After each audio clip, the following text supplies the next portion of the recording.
Pregnancy में कमर दर्द को ना करें अनदेखा। प्रेगनेंसी में जोड़ों के दर्द को ना करें नजरअंदाज। रखना चाहते हैं अपनी और अपने हड्डियों को हेल्दी। तो चलिए, आपने ये रिपोर्ट तो देख ली। अब कुछ और सवाल जवाब डॉक्टर साहब से शुरू करते हैं। ड्यूरिंग प्रेगनेंसी हड्डियों में किस तरह के चेंजेस आते हैं और शरीर पर कैसे तनाव बढ़ता चला जाता है? डॉक्टर साहब, अमूमन इस फेज से हर महिला गुजरती है, ऐसे में किस तरह से वो इस हालात में प्रभावित होती है? देखिए, प्रेगनेंसी में बहुत सारे चेंजेस आते हैं, हार्मोनल चेंजेस आते हैं, और सबसे बड़ी चीज क्या है कि जो बेबी है उसका ग्रोथ होता रहता है। जैसे कि फर्टिलाइजेशन हुआ, फिर उसके बाद बच्चे का ग्रोथ होता है, तो एक स्पेशल एक हार्मोन है, रिलैक्सिन बोलते हैं उसको। वो रिलैक्सिन हार्मोन क्या करता है, खास तौर से जो पेल्विस हमारा जो महिलाओं का जो ये इधर जो बोन्स होती है, हिप बोन और ये सब जो पेल्विस बनाती है, उनको सॉफ्ट करती है। लेकिन वो उनको नहीं, पूरे शरीर के जो बोन्स को ही वो सॉफ्ट करती है। इसलिए आपने देखा होगा कि जो गायनेकोलॉजिस्ट होगी वो आपको शुरू से ही कैल्शियम की टेबलेट आपको प्रिस्क्राइब करेगी, क्योंकि हड्डियों में सॉफ्टनेस आने से क्या होगा, फ्रैक्चर होने का डर रहता है, या कोई चोट लग जाए तो कुछ प्रॉब्लम आने का डर रहता है। केवल हड्डियों का नहीं, जो मसल्स उनके साथ जुड़ी हैं, जो लिगामेंट्स उनके साथ जुड़ी हुई हैं, जो उनकी कार्टिलेज है अंदर, इन सब के ऊपर इसका प्रभाव पड़ता है। इसके साथ साथ जो है बहुत इम्पोर्टेंट ये भी आपको समझ लेना है कि प्रेगनेंसी के दौरान जो हार्मोनल चेंजेस भी आते हैं महिला के अंदर, और जो हार्मोनल चेंजेस आते हैं उसका प्रभाव भी हमारे शरीर के ऊपर पड़ता है, विशेष तौर पर बोन्स के ऊपर पड़ता है। जैसे आपने देखा होगा कि मेनोपॉज जब आता है तो तब हार्मोनल चेंजेस आता है, ऑस्टियोपोरोसिस का रोग होता है। तो ये प्रेगनेंसी का जो एक विशेष पीरियड है, इसको समझना जरूरी है, और इसको समझ करके फिर आपको क्या करना है वो भी बताएंगे। आपको आज इसी शो में बताएंगे कि क्या आप कर सकते हैं ताकि आप भी स्वस्थ रहें और आपका बच्चा भी स्वस्थ रहे। अच्छा, एक बात और है जो हम अमूमन महिलाएं समझती हैं और देखती भी आई हैं, प्रेगनेंसी में कैल्शियम सप्लीमेंट्स दिया जाता है, फिर भी ज्यादातर महिलाओं में कैल्शियम की कमी हो जाती है। ऐसा क्यों होता है? ये सवाल हर महिला के मन में जरूर खड़ा होता होगा। डॉक्टर साहब, वाकई में ये समझने वाली बात है। अमूमन जैसे ही कोई भी महिला, जैसा आपने जिक्र भी किया कि प्रेग्नेंट होती है, तो डॉक्टर के पास जब भी वो जाती है तो कैल्शियम की टैबलेट लिख दी जाती है। बावजूद उसके एक समय के बाद आफ्टर डिलीवरी बहुत सारी महिलाओं को घुटने में दर्द, इस तरह की समस्याएं होती है। ऐसा क्यों होता है? देखिए, प्रेगनेंसी में कैल्शियम का उसको जो है सेवन करना जरूरी है, ये आपको समझना पड़ेगा, नहीं तो फिर बाद में उसके आफ्टर इफेक्ट्स होंगे। और प्रेगनेंसी उसका जो बच्चा, क्योंकि बच्चे की ग्रोथ हो रही है, तो बच्चे के अंदर जो बोन्स बन रही हैं उनको भी कैल्शियम चाहिए, तो इसलिए आपको वो कैल्शियम की जरूरत होती है। नॉट ओनली बोन्स, उसकी नर्व्स का डेवलपमेंट हो रहा है, हार्ट का डेवलपमेंट हो रहा है, बहुत सारी चीजों में कैल्शियम का जो है रिक्वायरमेंट होता है। और इसके साथ साथ जो है, अगर वो कैल्शियम नहीं लेगी पूरी मात्रा में, तो क्या होगा कि बच्चे की ग्रोथ तो हो रही है, तो बच्चा जो है माता की हड्डियों से कैल्शियम खींचेगा, तो शरीर से वो लेगा, तो उसकी हड्डियां कमजोर हो जाएंगी। इसलिए ये बैलेंस बना करके रखना जरूरी होता है। लगभग जो है 1000 मिलीग्राम के करीब कैल्शियम एवरी डे लेना चाहिए प्रेग्नेंट लेडी को, इसलिए वो डॉक्टर्स आपको सजेस्ट भी करते हैं। लेकिन साथ में कुछ नेचुरल चीजें भी आपको प्रयोग करनी चाहिए। एक टेबलेट लेने से कई बार बात नहीं बनती, क्योंकि टेबलेट आप ले रहे हैं फिर भी कई लोगों को प्रॉब्लम आ जाती है। उसका कारण ये होता है कि वो टेबलेट तो ली आपने, लेकिन कहीं ना कहीं उसमें कमी रही, वो एब्जॉर्ब नहीं हुई, पूरा आपको डाइजेशन आपका शायद खराब रहा हो। तो कई ऐसे फैक्टर्स हो सकते हैं कि आपने लिया, कोई सप्लीमेंट लिया, लेकिन वो बॉडी के अंदर एब्जॉर्ब पूरी तरह से नहीं हो पाया। और एक बात और है, वो ये कि ब्रेस्ट फीडिंग के दौरान शरीर में कैल्शियम की मात्रा पर क्या असर पड़ता है, और इस पर ध्यान न दिया जाए तो माँ और बच्चे पर इसका क्या बुरा प्रभाव पड़ सकता है? डॉक्टर साहब, इसके संबंध में क्या जानना बहुत जरूरी है महिलाओं को? देखिए, एक तो जब डिलीवरी हो जाती है तो डिलीवरी के बाद एक तो कैल्शियम की जरूरत पड़ती है फिर अगेन, क्योंकि जो बोन्स में वीकनेस रही प्रेगनेंसी के दौरान, उनको दोबारा से रीबिल्ड करना पड़ेगा। अगर नहीं करेंगे तो वो कमजोर रह जाएंगी, फिर बाद में कमर दर्द, घुटनों का दर्द, जोड़ों का दर्द ये शुरू हो जाएगा।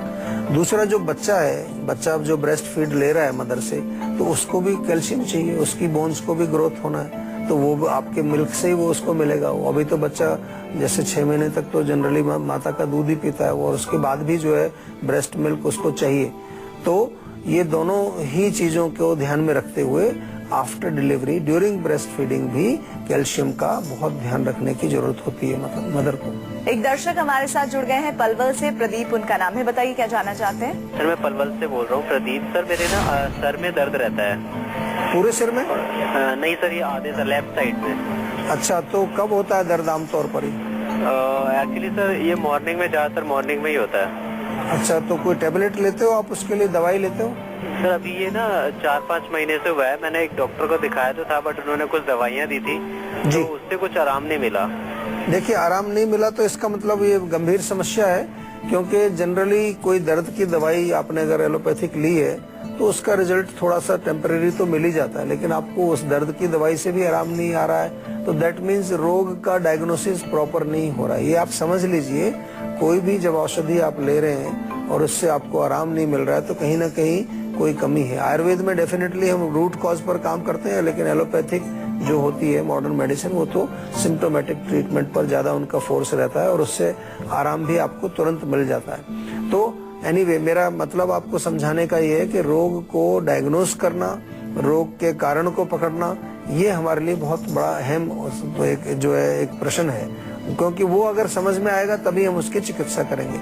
अभी फिलहाल के लिए मैं आपको 2-3 चीजें बताना चाहूंगा।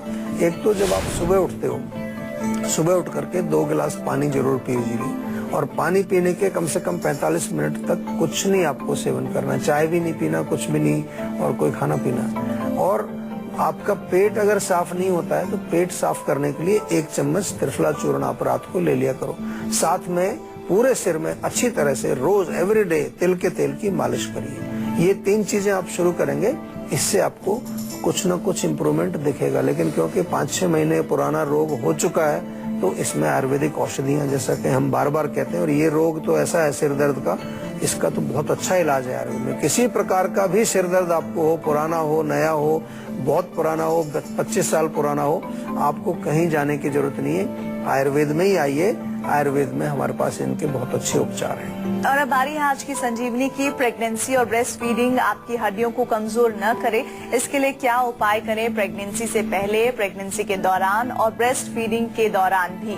किन किन बातों का डॉक्टर साहब इस समय ख्याल रखने की आवश्यकता है? देखिए, मुख्य रूप से हमने बात की है हड्डियों की और कार्टिलेज की, कैल्शियम की बात की है, तो किस किस चीज से हमको मिल जाती है चीजें, उनका सेवन करना चाहिए। दूध एक बहुत अच्छा सोर्स है, अच्छा दूध लीजिए, और कम से कम दिन में 2 बार दूध पीना चाहिए गुनगुना। जो लोग थोड़ा सा पोस्ट डिलीवरी खास तौर से उनको ये रहता है कि इससे मोटापा बढ़ेगा, तो थोड़ा स्किम्ड मिल्क ले लीजिए आप, जिसमें से फैट निकल गया है तो उसमें फिर भी दूसरे न्यूट्रिएंट्स हैं। वैसे अगर अच्छा दूध होगा, उसकी मलाई उतार के भी आप पिएंगे तो इतना ज्यादा वो आपको फैट नहीं बढ़ाएगा। दूसरा पनीर बहुत अच्छा सोर्स है, पनीर का सेवन करें, दही का सेवन करें, घर पे बनाया हुआ अच्छा ताजा दही हो उसका सेवन करें, उससे भी आपको लाभ मिलेगा। पालक और गाजर और बथुआ, ये इस तरह की जो चीजें हैं, बथुआ बहुत अच्छा रहता है, पालक बहुत अच्छा है, इसका साग बना करके खाएं, इनका सूप बना कर खा सकते हैं। मूली के पत्ते जो होते हैं या शलजम के पत्ते, इनका भी आप साग या सूप बना करके लेंगे, that is also a very good source.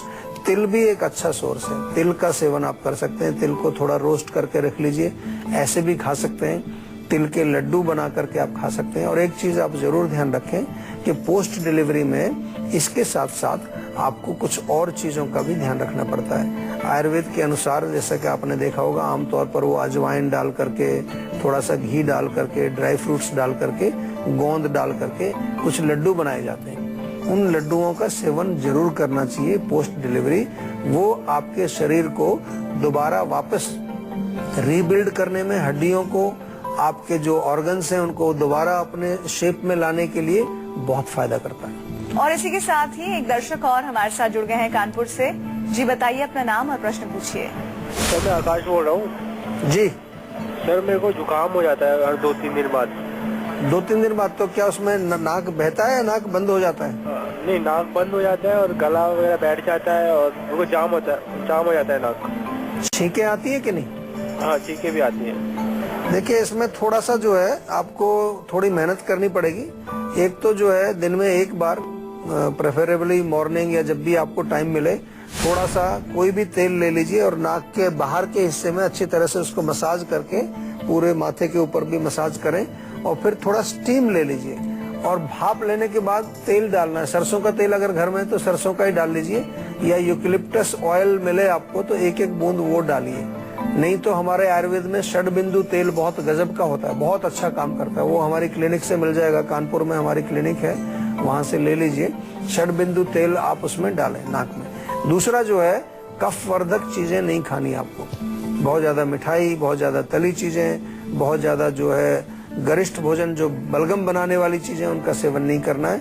और सौंठ, काली मिर्च और दालचीनी, 3 चीजें, सौंठ, काली मिर्च, दालचीनी, इनका एक पाउडर बना करके सुबह शाम आधा चम्मच सुबह, आधा चम्मच शाम को शहद में मिला करके चाट लीजिए। उससे भी आपको काफी लाभ मिलेगा। रोग को ठीक करना है जल्दी से जल्दी। कोई किसी प्रकार की अगर समस्या रहे, इससे आपको लग रहा है कि पूर्ण लाभ नहीं मिल रहा है, तो आयुर्वेदिक औषधियां हमारे पास बहुत अच्छी हैं। ऐसे रोगों में आयुर्वेद बहुत अच्छा काम करता है। एक दर्शक हमारे साथ जुड़ गए हैं, अरुण फरीदाबाद से। जी बताइए, क्या जानना चाहते हैं? जी मैम, मेरे बहुत हेयर फॉल हो रहा है। बहुत हेयर फॉल कब से हो रहा है जी? जी मुझे 2-3 साल हो गए। 2-3 साल से। अभी उम्र कितनी है आपकी? 21। देखिए, आप फरीदाबाद में रहते हैं। फरीदाबाद में तो हमारा जीवा का हेडक्वार्टर है और बड़ा क्लिनिक भी है वहाँ पर। तो आप एक तो फरीदाबाद में रहते हुए इसका फायदा उठाइए, आप हमारे यहाँ आ जाइए। बालों के लिए तो बहुत सारी ट्रीटमेंट है, लेकिन मैं आपको एक बता दूंगा एक चीज जरूर, कि बाल जब भी गिरते हैं आम तौर पर, और यंग एज में जब बाल गिरते हैं, तो उसका कहीं ना कहीं सीधा संबंध हमारे 2 चीजों से होता है। एक हमारा भोजन और एक हमारा लाइफस्टाइल। तो खाने में थोड़ा सा नियंत्रण जरूर करना चाहिए। आपको कुछ ऐसी चीजों को त्यागना पड़ेगा जो चीजें विशेष रूप से हमारे बॉडी के अंदर गर्मी पैदा करती हैं, हमारे पित्त को बढ़ाती हैं। इसी प्रकार से आपके लाइफस्टाइल में थोड़ा सा स्ट्रेस का फैक्टर जो है वो कम होना चाहिए। या रात को देर से जागना, बहुत जो है अनियमित आपकी लाइफस्टाइल अगर है, इर्रेगुलर आपकी लाइफस्टाइल है, खाने का टाइम नहीं है, उठने का टाइम नहीं है, एक्सरसाइज आप करते नहीं है, तो ये तमाम फैक्टर्स जो हैं वो हमारे बालों को जो है वो वीक करते हैं। बाल गिरने भी शुरू होते हैं, बाल सफेद भी होने शुरू होते हैं। तो इसको भी फिक्स करना पड़ेगा। कई बार क्या होता है कि लोग कोई दवाई लिया, कोई तेल लिया, वो लगाया, या कुछ जो है इंटरनल मेडिसिन खाया, तो वो समझते हैं बस हो गया काम। उससे नहीं होगा। आपको डेफिनेटली अपना जो है भोजन भी ठीक करना पड़ेगा, अपना लाइफस्टाइल भी ठीक करना पड़ेगा। अगर स्ट्रेस फैक्टर है उसको भी मैनेज करना पड़ेगा, तब जाकर के आपके बाल जो है स्वस्थ रहेंगे। और इसके अतिरिक्त आंवला बहुत अच्छा काम करता है। इसमें आंवले का चूर्ण जो है 1-1 चम्मच सुबह शाम आपको सेवन करना चाहिए। आंवले के चूर्ण का पानी में मिला करके पेस्ट बना करके भी बालों पर लेप भी लगा सकते हैं। उस लेप को कम से कम आधा घंटा आप लगा रहने दीजिए, उसके बाद उसको वॉश कर लीजिए। इसके अतिरिक्त जो है कभी कभार ये भी होता है कि hair loss can be due to some other disease. Thyroid जैसे हो जाता है, थायराइड में कई लोगों को जो है आमतौर पर हेयर लॉस देखने को मिलता है, या कोई और किसी प्रकार की अंदरूनी आपको बीमारी है, कोई वीकनेस है, उसके कारण हेयर लॉस हो सकता है।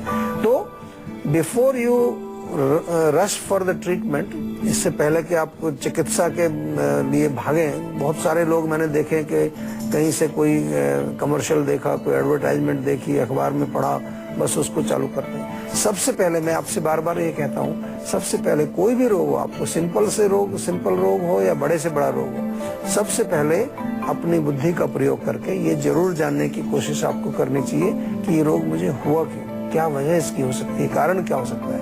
और अगर आपको समझ नहीं आता तो इसीलिए हमने ये शो शुरू किया है, ताकि आपको हम एजुकेट करें।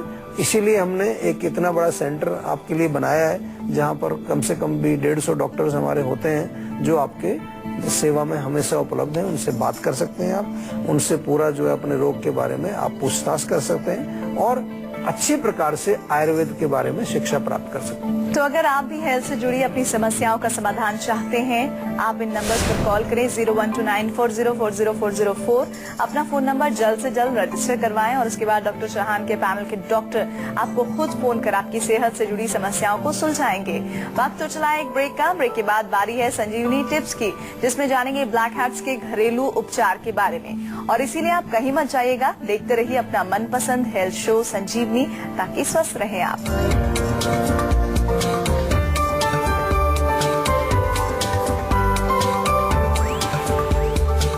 ब्रेक के बाद एक बार फिर से आप सभी का स्वागत है संजीवनी में। अब बारी है संजीवनी टिप्स की, जिसमें डॉक्टर साहब आपको बताने वाले हैं ब्लैक हेड्स के घरेलू उपचार के बारे में। डॉक्टर साहब, अमूमन पुरुष तो कम, महिलाएं ज्यादा इस समस्या से परेशान होती है, जी। तो क्या घरेलू उपचार हैं? बहुत अच्छे उपचार हैं, बहुत कारगर हैं। एक तो सबसे ये है कि थोड़ा सा स्टीम कर लें पहले।